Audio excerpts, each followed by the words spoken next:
GR வந்து கொஞ்சம் 50% மேலே இருக்கும். இது அப்படியே மெயின்டைன் பண்ணுறதுக்கு இதை பாஸ் பண்ணவங்களுக்கு அடுத்தது வந்து கெரியர் கைடன்ஸ் எதுவும் பிளான் பண்ணுறீங்களா?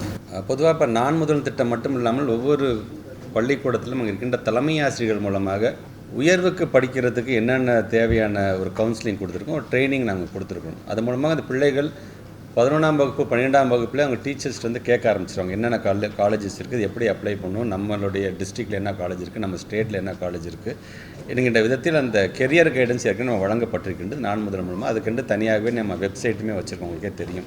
ஆக தொடர்ந்த பிள்ளைகள் இன்றைக்கி வந்து மார்க் ஷீட் வாங்க வரும்பொழுதும் எங்களுடைய ஆசிரியர்கள் அதற்கென்று தனியாக ஒரு அக்கறை எடுத்துக்கொண்டு இருக்கிறார்கள். இந்த முறையும் அது அந்த அக்கறையை எடுத்துக்கொண்டு பிள்ளைகளை கல்லூரியில் சேர்ப்பதற்கு அதற்கான அரசாங்கம் சொல்லியிருக்கின்ற அந்த திட்டங்கள்லாம் எடுத்து சொல்கின்ற அளவுக்கு ஒவ்வொரு ஆசிரியர்களும் நாங்கள் வந்து ஒரு பயிற்சி வழங்கியிருக்கணும். அந்த விதத்தில் கண்டிப்பாக, ஏன்னா உங்களுக்கே தெரியும், சட்டமன்றத்தில் நான் பேசும்பொழுது அரசு பள்ளியை சார்ந்திருக்கின்ற பிள்ளைகள் கல்லூரியில் சேர்கின்ற அந்த சதவீதம் என்பது 74% அதிகரித்திருக்குது என்று கூட நான் சொல்லியிருக்கிறேன். இது வந்து அரசு பள்ளியை சார்ந்திருக்கின்ற இந்த 47-48% நம்ம ஜிஆர் கொடுக்கும்போது அதில் எங்களோட அரசு பள்ளியில் இருக்க பிள்ளைங்க ஹையர் எஜுகேஷன் சேர்றதுக்கான அந்த சதவீதம் இன்றைக்கி வந்து அதிகப்படுத்தப்பட்டிருக்கிறது. கண்டிப்பாக அந்த அவேர்னஸ் இன்றைக்கி எல்லா இடத்துலையும் இருக்கிறதுனால கண்டிப்பாக இந்த முறையும் நம்முடைய ஜிஆர் வந்து அதிகமாகும் என்கின்ற நம்பிக்கை எங்களுக்கு இருக்கின்றது.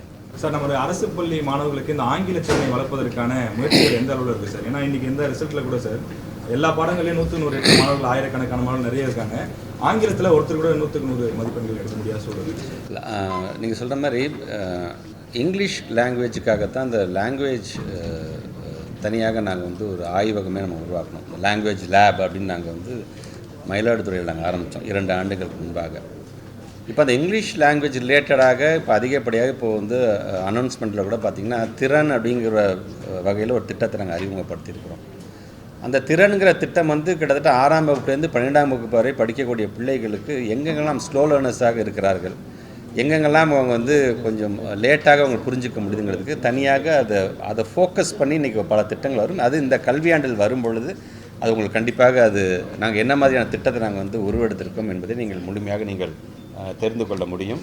இங்கிலீஷில் வந்து இப்போ நீங்கள் சொல்கிற மாதிரி 68 பேர் சென்டம் வாங்கியிருக்கிறாங்க என்று சொன்னாலும் அது இன்னும் அதை அதிகப்படுத்த வேண்டும். ஏன்னா தமிழ் அண்ட் ஆங்கிலம் என்பது எவ்வளோ முக்கியம் என்பதை நம்ம வந்து தொடர்ந்து நம்ம வலியுறுத்திட்டு வரும்போது அதுக்கு தகுந்தாப்பட்ட ட்ரைனிங்கும் வழங்க வேண்டியது எங்களுடைய கடமை. ரூரல் பகுதியை சார்ந்திருக்கின்ற மாணவ செல்வங்களுக்கு அதிகப்படியான ஃபோக்கஸை கொடுக்கக்கூடிய விதத்தில் நாங்கள் அறிவிச்சிருக்கின்ற சட்டமன்றத்தில் அறிவித்திருக்கின்ற திறன் அப்படிங்கிற ஒரு திட்டம் மிகப்பெரிய அளவில் அவர்களுக்கு உதவி புரிகின்ற வண்ணம் அந்த திட்டம் செயல்படுத்தப்படும் என்பதை நான் தெரிவித்துக் கொள்கின்றேன். பொதுவாக இப்போ கொஞ்சம் கொஞ்சமாக இந்த தேர்ச்சி விகிதம் இன்றைக்கி அதிகரிச்சு தான் இருக்குது. இப்போ லாஸ்ட் இயர் இப்போ கம்பேரிசன் ரிப்போர்ட்டும் உங்களுக்கு வரும்பொழுது அரசு பள்ளியை பொறுத்தவரைக்கும் இன்னைக்கு கொஞ்சம் அதிகரிச்சிட்ருக்கோம் நாங்கள்.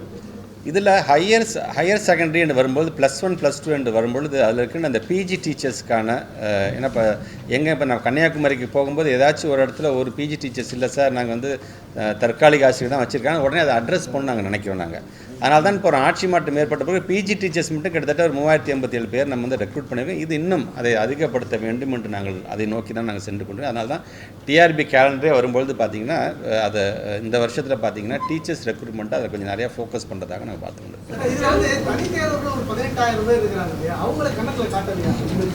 இருக்குங்க.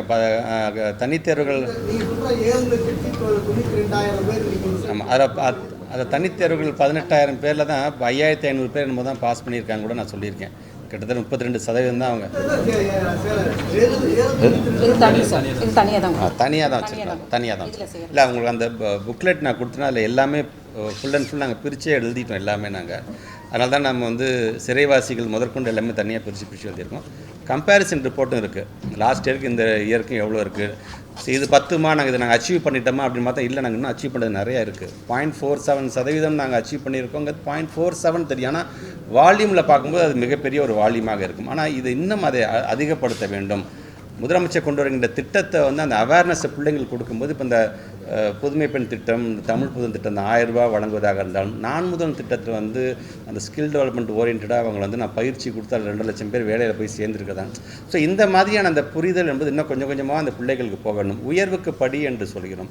சில நேரத்தில் கலெக்டர் ஆஃபீஸ்லேயே பார்த்திங்கன்னா அங்கே இருக்கின்ற எங்களுடைய சிஓஸ் மூலமாக யாரையும் 12th முடிச்சுட்டு கல்லூரிக்கு சேராமல் இருக்க டேட்டா அவங்க இமீடியட்டாக நாங்கள் வந்து கேப்சர் பண்ணிட்டு அவங்கள பர்டிகுலராக அந்த ஸ்டூடெண்ட்டை மட்டும் எப்படி அவுட் ஆஃப் ஸ்கூலிங் வரும்போது வீடு தேடி போய் ஏன் ஸ்கூலுக்கு அந்த பிள்ளைங்க வரலாம் கொண்டு போய் நாங்கள் சேர்க்குறோமோ அதேமாதிரி 12th முடிச்சுட்டு ஏன் அந்த குழந்தை போய் இன்னும் கல்லூரியில் சேரல அப்படிங்கிறதையும் எங்களுடைய டீச்சர்ஸ் வந்து தொடர்ந்து அதை செஞ்சுட்ருக்காங்க. அதனால தான் நீங்கள் கேட்குற மாதிரி கிராஸ் என்ரோல்மெண்ட் ரேஷியோவை பொறுத்த வரைக்கும் இந்த ஆண்டு இன்னும் அது அதிகமாகும் என்கின்ற எனக்கு நம்பிக்கை எங்களுக்கு இருக்குது. கடந்த ஆண்டு அது மாதிரி டேட்டாஸ் எதாவது எடுத்துருக்குமா, எவ்வளோ பேர் அது மாதிரி நம்ம ஸ்கூலில் சேர்த்துருக்கோம், அவங்க என்ன கண்டுபிடிச்சிருக்குமா, எவ்வளோ அந்த டேட்டாவை நான் தரேன்.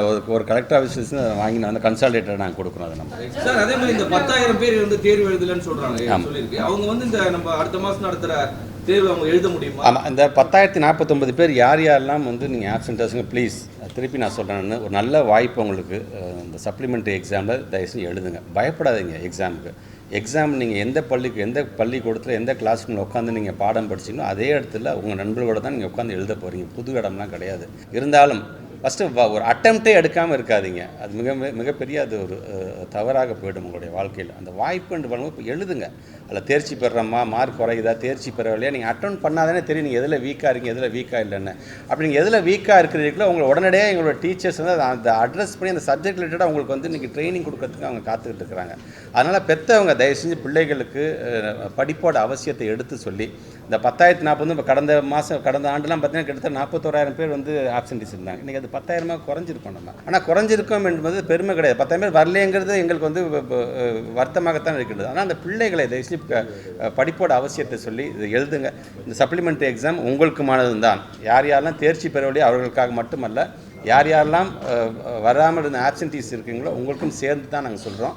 தயவுசெய்து நாங்கள் சொல்லுகின்ற டேட்ஸை நம்முடைய பத்திரிகை ஊடகத்துறை சார்ந்த நண்பர் மூலமாக அதை தெரிந்து கொண்டு உடனடியாக நீங்கள் வந்து அதுக்கும் நீங்கள் அப்ளை பண்ண வேண்டும் என்று நான் கேட்டுக்கிறேன். தேர்வு மையங்கள் இப்போ கிராமப்பகுதிக்கு அருகிலே இப்போ அருகமை பள்ளிகள் மாதிரி அருகமையில் தேர்வு மையங்கள் ஏன்னா ரொம்ப தூரம் 30 கிலோமீட்டர் ட்ராவல் பண்ணி பொது தேர்வு எழுதுறது கஷ்டமாக இருக்குது. அசம்பிளியில் கூட கொஸ்டின்ஸ் நிறைய பேர் கேட்டாங்க. அது இன்க்ரீஸ் பண்ணுறதுக்கான ஐடியா இல்லை. இந்த 4 வருஷத்தில் பார்த்தீங்கன்னா கிட்டத்தட்ட ஒரு 410 புது இதுக்கு தேர்வு மையம் நம்ம உருவாக்கியிருக்கிறோம். பட் நீங்கள் சொல்கிற மாதிரி எங்கே தூரமாக போக வேண்டியதாக இருந்துச்சு.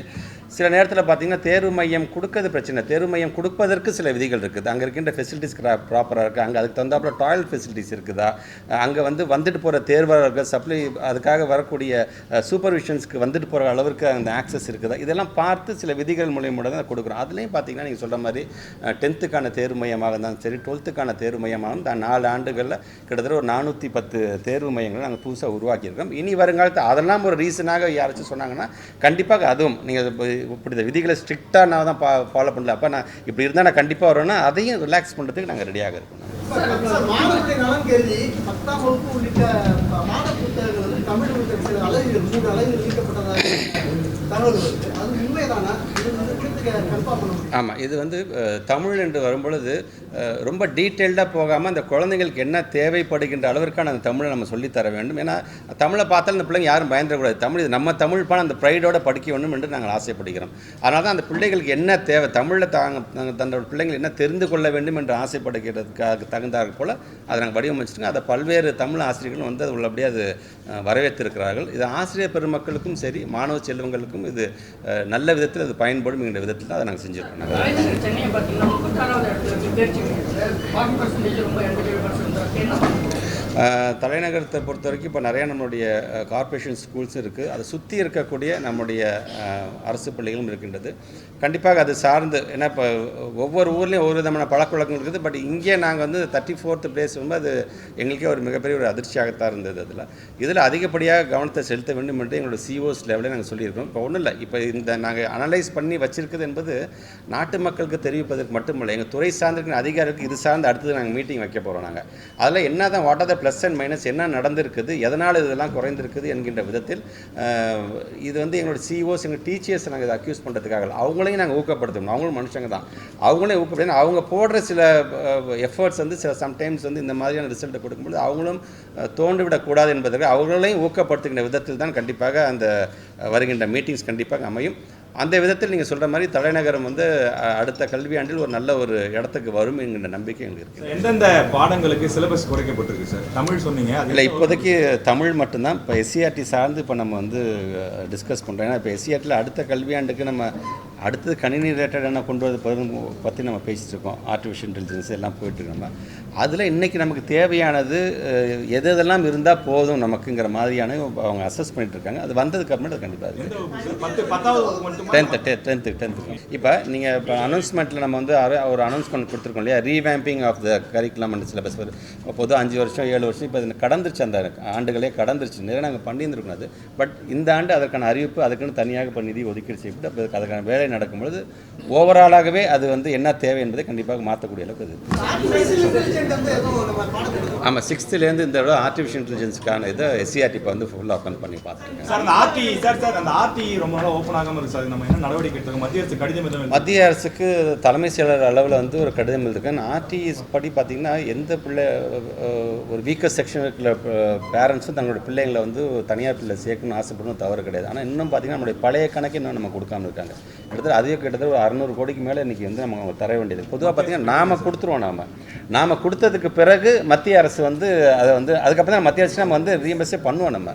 பட் இந்த முறை பார்த்திங்கன்னா இந்த உங்களுக்கே தெரியும், இப்போ சமகர சிக்ஷாவில் வந்து ஒன் ஆஃப் த பேரமீட்டர் எதுன்னு பார்த்திங்கன்னா இந்த RTE அப்படிங்கிறதே பார்த்திங்கன்னா எப்போ இது ஆரம்பிக்கப்பட்டதுன்னா சுப்ரீம் கோர்ட் டைரக்ஷனில் ஒரு சென்ட்ரல் கவர்மெண்ட்டோட ஆக்டாக வந்தது தான் இந்த RTEங்கிறது. அப்படி சுப்ரீம் கோர்ட் டைரக்ஷன் சொன்னதே இன்றைக்கி அவங்க மதிக்காமல் இருக்குது. உள்ளபடியே எங்களுக்கு அது வேதனையாக இருக்குன்ட்டு இது சார்ந்து பல பிள்ளைங்க ஒரு வருஷத்துக்கு 79,000 இருந்துச்சு. இப்போ 1,00,000 பிள்ளைங்க வரைக்கும் இன்றைக்கி வந்து தனியார் பள்ளியில் சேர்க்கக்கூடிய அந்த வாய்ப்பை வந்து அவங்க பறிக்கிறார்கள் என்பது வேதனையாக இருக்கின்றது. இருந்தாலும் நாங்கள் இதை மென்ஷன் பண்ணியே எங்களுடைய தலைமை செயலாளர் மூலமாக மத்திய அரசுக்கு வந்து கடிதம் எழுதியிருக்கணும். இன்னும் ரிப்ளை வரல. வந்துச்சுன்னா அதுக்கு நம்ம அதை கால் எடுக்கணும். 617 கோடி வரைக்கும் இது வரைக்கும் நம்ம வர. CBSE இந்த 5, 6, 8 கட்டாய தேர்ச்சி வந்து இல்லை அப்படின்னு சொல்லியிருக்காங்க. அவர் அந்த மாணவர்களை வந்து ஸ்டேட் போர்டு நம்ம பாடப்பிரிவுக்கு வரும்போது அவங்கள எந்த வகுப்பில் அடுத்த வகுப்புக்கு சேர்த்துக்கலாம் வாய்ப்பு இல்லை. எங்களை பொறுத்த வரைக்கும் எனி டைம் எங்கள் பிள்ளைங்க எங்கள் ஸ்கூலுக்கு வந்தாங்கன்னா we are ready to welcome. ஆனால் இன்றைக்கி அந்த CBSEலேருந்து இந்த 5, 6, 8 அப்படிங்கிறது அது சில சமயம் சங்கடமாக இருக்குன்னா ஒரு நாட்டினோட ஒரு மூத்த அமைச்சர் பேசும்போது ஏன் ஒரு வருஷம் ஃபெயில் ஆகிட்டு தான் படித்தா தான் என்ன ஆகும் அப்படின்லாம் சொல்லவே கூடாது. அந்த வார்த்தைகள்லாம் ட்ராப் அவுட் ரேஷியோ இன்றைக்கி வந்து எலிமெண்ட்ரி லெவலில் நம்ம வந்து நில்லாக்கியிருக்கோம் நம்மளுடைய ஸ்டேட்டை பொறுத்த வரைக்கும். ஸோ இப்படி நாங்கள் அதை நோக்கி நம்ம போயிட்டு இருக்கும்போது எஜுகேஷன் சிஸ்டத்தை விட்டு போயிடுவாங்க அப்புறம் பிள்ளைங்க. ஸோ அவங்களுடைய இன்டென்ஷன் என்னவாக இருக்குது, அவங்க வந்து ஒரு விளையாட்டுத்தனமாக அந்த வார்த்தையை பயன்படுத்துகிறாங்க. ஆனால் வருகின்ற வார்த்தை எவ்வளோ பெரிய ஒருத்தவங்க வாயிலேருந்து வருகின்ற வார்த்தை என்பது அவர்கள் புரியாமல் சொல்கிறாங்க தான் எங்களுக்கு வேதனையாக தரம் குறையுது அப்படிங்கிற அவங்க விளக்கம் கொடுக்குறாங்க. ஏன்னா எதுவுமே தெரியாமல் ஒரு 10th 12th வரும்போது அதுக்கு கீழேருந்து நம்ம ஃபில்டர் பண்ணுறதுல என்ன தவறுன்னு அவங்க இல்லை. இப்போ நீங்கள் சொல்கிற மாதிரி இந்த ஃபில்டர்னு சொல்கிறீங்க பார்த்தீங்கன்னா, அந்த ஃபில்டர் பண்ணுறதுங்கிறதே பார்த்தீங்கன்னா இட்ஸ் ஈக்குவல் டு ட்ராப் அவுட்டுக்கெல்லாம் போய் நிற்கும் அதுனா.